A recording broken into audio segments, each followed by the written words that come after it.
Hi everyone, welcome back to my YouTube channel, or welcome to my YouTube channel.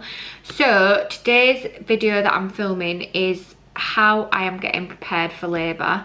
So I thought it would be quite an interesting video, especially for first time mums or even like second time mums who did nothing to prepare for labour the first time, just to try and make labouring a little bit easier, a little bit more positive, and just preparing the body for labour, because I am doing quite a lot of things, so I just thought that I would actually just film it. So I've just made myself a fresh coffee. I've got 3 biscuits, I've got a jammy dodger, a custard cream and a cookie. And what I'm going to do is just go through all the things that I've been doing to prepare myself for labour. So I am currently 36.5 weeks pregnant. Well, just over actually. I'll be 37 weeks in 2 days, which means that's 3 weeks to go till due date. And yeah, like, wow, I can't believe we've made it to this point, but also feels like it's dragged like hell. So what I'm going to do is literally just tell you everything that I'm doing to get myself prepared for labour. The first thing that I am doing is trying to stay as active as possible.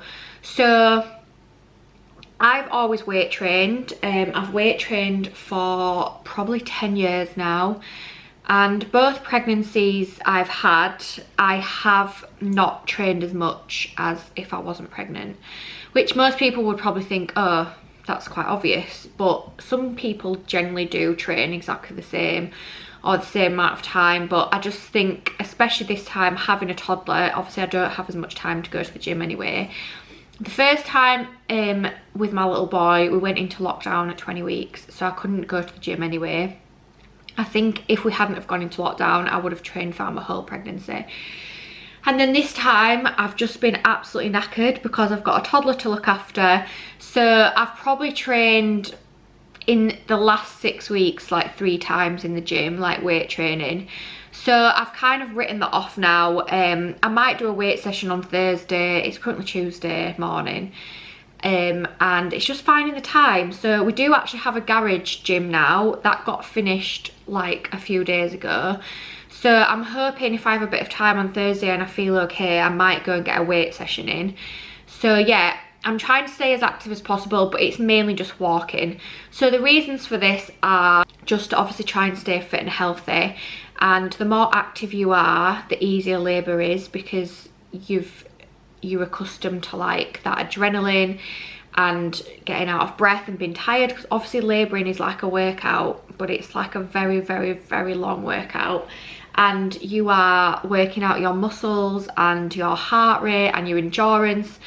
So I'm trying to stay active for that reason, and also because the more active you stay, the less chance you have of baby becoming breech or back to back, because you are constantly upright, constantly moving, and the baby kind of then just sits where it should be.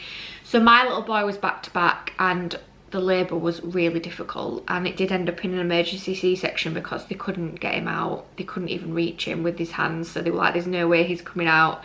I did do a lot of walking, but it was just one of them things. So this time I'm still trying to stay active, just getting a lot of walks in. So yeah, that is number 1, is trying to stay as active as possible. Number 2 is I am drinking raspberry leaf tea every single day. I know I'm currently drinking coffee, but I am very tired. My eyes feel like bullets in the snow, and I needed a coffee. So I will have my raspberry leaf tea tonight, but sometimes I have it first thing in the morning, sometimes I have it midday, sometimes I have it on an evening. And the reason for this is raspberry leaf tea is supposed to help ripen your cervix basically. So it's not gonna bring on labour, it's not gonna cause premature labour, but it is meant to help keep your cervix nice and strong, so that when it comes to dilating, it dilates quicker, it dilates easier, and it just makes the whole labour process much easier. So yeah, that is one of the reasons why I'm drinking raspberry leaf tea. I don't know if it 100% works. Some midwives say it do, some midwives say it doesn't, but I'm just trying my best here to have a successful vaginal birth after C-section labour. So I'm just trying everything in the book that I can that some people have said works. So yeah. Then as well as raspberry leaf tea, I'm also taking a lot of dates. So I have so many dates in the cupboard, it's actually a bit of a joke. My husband even said to me last night, why have we got so many dates in the house? And I was like, oh, because I'm making these date smoothies. But I'm not actually that like religious on it. I've probably only had 3 since 35 weeks and I'm nearly 37 weeks. And I said I was going to have one every day, but I am going to have one today. So I'll show you what it looks like when I make it. But again, dates are meant to have a similar effect to the raspberry leaf tea.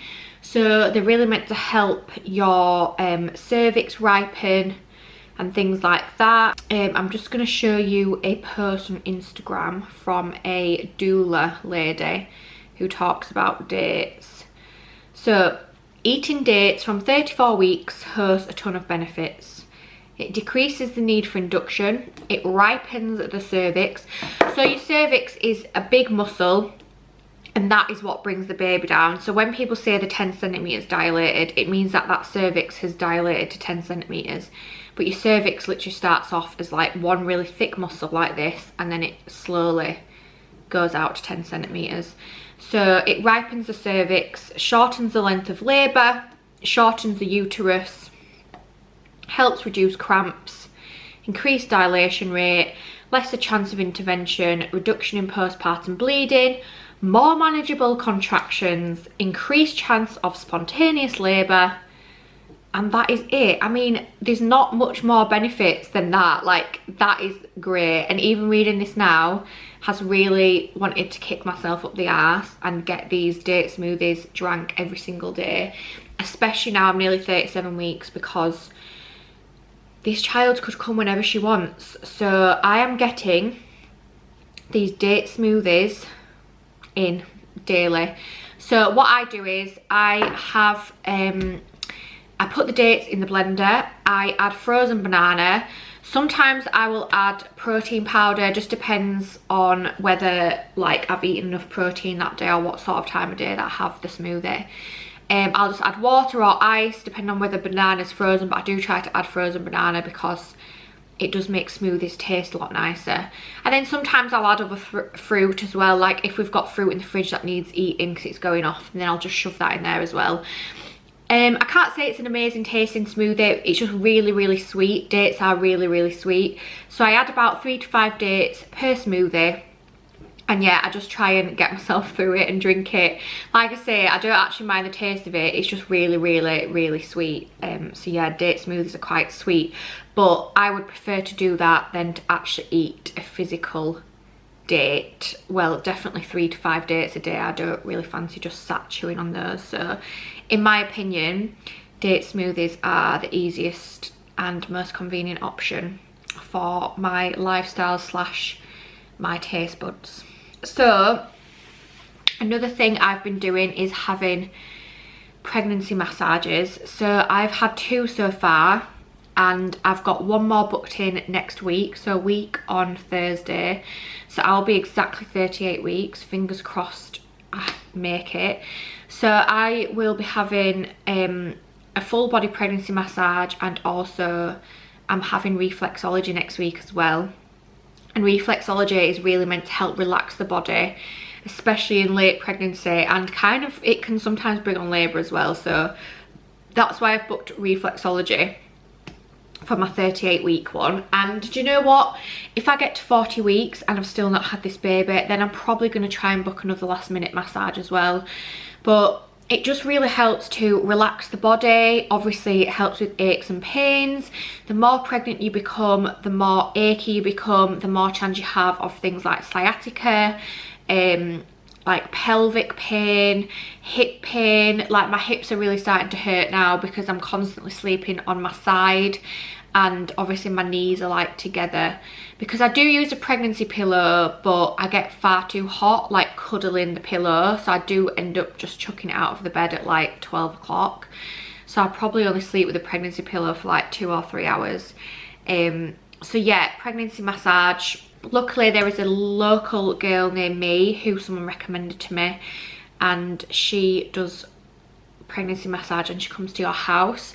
So she literally sets up the bed in the house, and I always just shut the blinds, shut the curtains, light a candle, and just create like a really relaxing atmosphere for her, ready to just get her bed up, and then she'll bring some relaxing music as well. And yeah, it's just a really nice thing to have done. And I know it's costly and not everyone is going to be able to afford a pregnancy massage. To be honest, I can't even afford a pregnancy massage, but I just find the money from somewhere and make it work, because I just know that it's really going to benefit me and just helps me relax. And it's just an hour of me time that I need, and I know I need, because I've got a little one to look after as well. So yeah, pregnancy massage is a definite must for me. So following on from pregnancy massage, I've also been doing hypnobirthing. So I did hypnobirthing with my little boy, and if anyone has never done hypnobirthing before, it's not like hypnotizing. Someone doesn't come and hypnotize you into thinking that you're going to have this amazing labour. It's basically just using techniques to help you through labour. So positive affirmations, telling yourself that you can do it, telling yourself that your body was made to do it, breathing, so making sure you're breathing through contractions instead of just screaming, because the more unrelaxed you are, the more painful it will become. A bit like a muscle. So you've got to think, when you have a contraction, it is a muscle that's contracting. So if you was doing like a bicep curl, and instead of just slowly breathing out when you unrelease or contract it, if you were screaming while doing it, it would hurt a lot more. You would think that the weight that you were using was a lot heavier. So it's just little things like that. It's nothing like major. It's not major surgery. It's literally just science-based facts that's going to help you try and labour a baby a lot easier. So like I say, I use it with my little boy. Yes, it ended up in emergency C-section, but that was not my fault. It wasn't really I don't really know. I'd say it was my baby's fault, but can I really blame him? He just literally would not come out. He was just inside and he was nowhere near the exit. And he was getting distressed, so that was the only way they were going to get him out. So I've got a hypnobirthing book that I've been reading. This is different to the one that I had last time, just because I thought, well, I might as well read something different. And I've also been having a lovely lady come to my house as well. Again, she is local, and she's just been doing sessions with me one-to-one, going through the breathing techniques, going through like a birth plan, telling me that I can do it, just sort of making me feel really at ease, especially again, the fact that I'm trying to have a vaginal birth after a C-section, and just really helping me to know that I am actually capable of doing it. So I've not read much of this book, I'm not gonna lie, because I've already obviously read a hypnobirthing book, but I have started reading some of it. And it's just all about like positive words, relaxation, just making sure that you are in control of your labour and you're the one making the choices, not the doctors or the midwives or the nurses. And just, yeah, just sort of being more positive than anything else. Knowing that you can decline induction, knowing that you can decline sweeps. For example, I've been told that I can start having sweeps from 38 weeks, and I am actually going to decline these because people say they're as bad as induction and it can ruin the whole labour process. You've got more chance of a C-section or a forceps delivery if you accept sweeps, so I am going to reject them. It's just learning about the science of labour, how the uterus works, how the baby comes down into the cervix, how the cervix dilates, why contractions are painful, and how to make them more manageable. So yeah, I've been doing hypnobirthing sessions. She's come to my house 4 times now. Probably won't see her again unless I go overdue and I just want her to come over. But yeah, I honestly recommend hypnobirthing to anyone who is going into labour. Whether you do an online course, you just buy a book, you have someone come to your house and do sessions with you, I 100% think it is worth it, because if you know how to breathe through those contractions, if you know how to stay positive no matter what's thrown at you, like I had a C-section thrown at me last time, I remained positive. I didn't cry, I didn't panic, I just remained as positive as possible because I knew that that's what needed to happen to get my baby out safely. Whereas sometimes I think if you've not done hypnobirthing, you would really panic about it, but you just have your eyes open to everything, and it's all about, you know, how to release the oxytocin into your body to help labour become more comfortable and more relaxing and less painful. So yeah, hypnobirthing is probably the #1 thing that I think anyone should do to prepare for labour, to be honest. And I just think for some reason between some people there's like a huge thing about hypnobirthing and they think it's like being hypnotised, but it's just really not like that at all. It's just about learning the science of labour and remaining positive. So 2 more things I am doing / will be doing. My battery's literally about to die, so I'm gonna have to charge my battery and film this again in about half an hour. Right, I'm back to film the rest of this video now that my camera's charged with my date smoothie. So I've literally just made this and it's a bit watery, but to be fair, I'm actually quite glad about that because sometimes I make it really thick and it's hard to drink. The only thing I'd say about dates is they're really hard to blend up, so you can end up getting like lumps in your straw.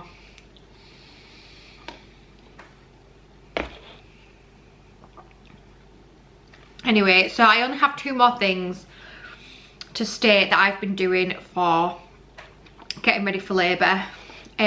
So one of them is harvesting my colostrum. So I did a video on this 2 years ago now, and it's actually my most watched video on YouTube. I will link it in the description box below, and it's basically how to harvest your colostrum. So I'm not going to show you anything on this video because 1, I've done it before, 2, I just don't really need to show you. But in fact, what I'll do is I'll attach like part of the clip of that video onto this while I'm speaking now, just to show you how I sort of harvest my colostrum, show you the colostrum in the syringe and stuff like that. But basically, harvesting colostrum you can do from 36, 37 weeks because it can induce labour, so you obviously don't want to do it before that. But it just helps to have that extra bit of colostrum / milk for the baby, whether the baby ends up in like an incubator or like a neonatal unit, and you've just got that like extra reassurance that you have that milk and that colostrum.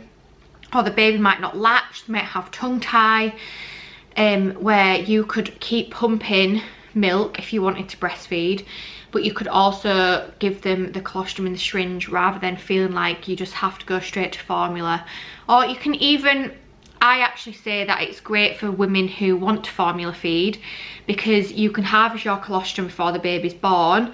You can keep harvesting it when they're born and give them formula, but also give them the colostrum as well, because the colostrum part of your breast milk is literally the most precious part of breast milk there is. It is literally called liquid gold. It's got all the goodness in, and even just like, I think they say like a week of colostrum for a baby that then goes on to formula is a lot more beneficial than no colostrum at all.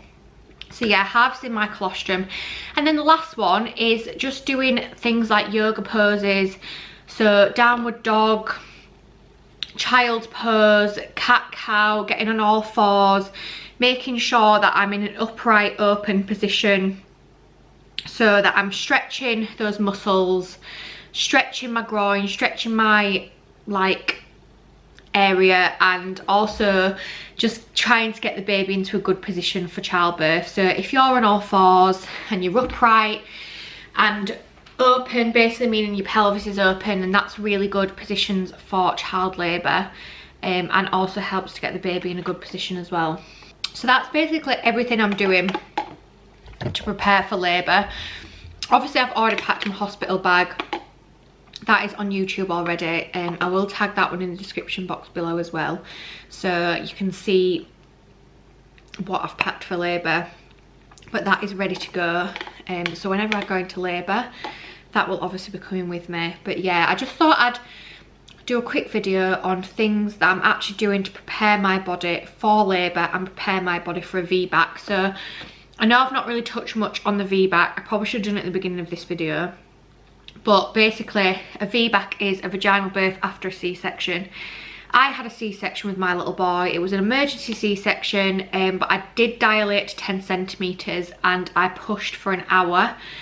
So I dilated to 10 centimetres within like 7 hours, 6 hours, 7, yeah, between 6 and 8 hours. So it wasn't obviously really long. It wasn't a really long process for me at all. But I pushed for an hour and I just remember thinking to myself, I'm not getting that feeling of needing a poo. I'm not getting like that ring of fire sensation. Like, what is actually happening? Because I remember everyone saying to me that when you feel that, the baby's coming. And I was just pushing and pushing. The doctor came in, put a hand up and just said, I cannot feel this baby. Like, this baby has gone, basically. So he'd basically just gone back up inside me. And at this point, his heart rate was dropping. So they took me down to theatre for forceps. Again, put a hand in. She was like, forceps are not even going to reach this baby. The baby is too far up. We're just going to have to C-section you and get the baby out. So obviously I was like, that is absolutely fine. Just get this baby out of me now. So I am a perfect candidate for a vaginal birth, as I've dilated. The midwives, the doctors, the consultants know that my body has already dilated and they know that my body has pushed. It was just the fact that the baby was in a really awkward position, and that was the only issue, like, that was stopping me from having a vaginal birth. So hopefully, if I can get this baby in a good position and just stay active, keep my yoga poses going, keep upright, forward, open, UFO poses, even in the hospital, like, just staying on my ball as much as possible, which I did with my little boy, but then I ended up having to get on the bed, which I'm hoping that I don't need to do this time, but again, we'll see. But yeah, just trying to make sure the baby's not back to back and in a good position. And fingers crossed I get my VBAC. I'm on a group on Facebook that's like a VBAC group, and I don't know, I just feel like there's a lot of positive stories out there about VBAC. So yeah, hopefully, fingers crossed, I get my VBAC, and everything that I'm trying to do to achieve that will help towards it. So thank you so much for watching my video. Hopefully it's not long until you see like my birth vlog and meeting my baby. Like, I really do hope it's not a very long time from now. I want to get this weekend over and done with as we're going to London, and then I hope that she decides to start making her arrival. So thank you for watching, guys. Please make sure you hit that subscribe button, and I will see you in my next video.